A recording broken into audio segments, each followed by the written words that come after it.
In Wispia, the forest was full of movement. Branches swayed, and birds slowly woke from the long winter.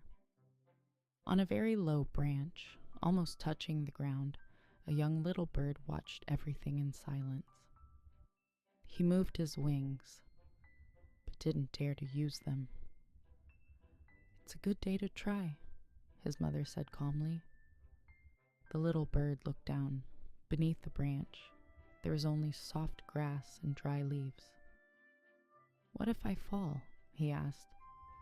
"That's okay if you do," his mother replied. "From here it's just a small jump. I'll be watching." The little bird took a deep breath.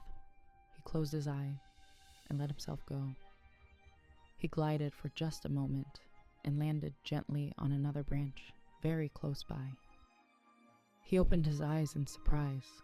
He had flown, just a little, but he had flown. From there, the forest looked different, a little bigger, a little more interesting. "What's beyond that?" he asked, pointing toward the trees in the distance. His mother spread her wings. "Let's go together." They flew a little farther, a little higher.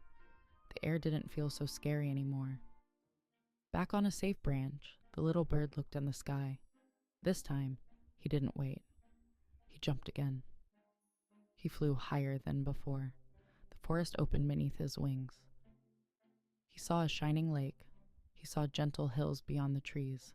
The world was huge, and he could explore it, step by step. When he returned, his mother was waiting in silence. The little bird smiled. He hadn't gone very far, but he had gone farther than he ever thought possible. And so today's adventure came to an end. The forest hides many other exciting stories waiting to be discovered. Every night, a new story begins to shine in Wispia.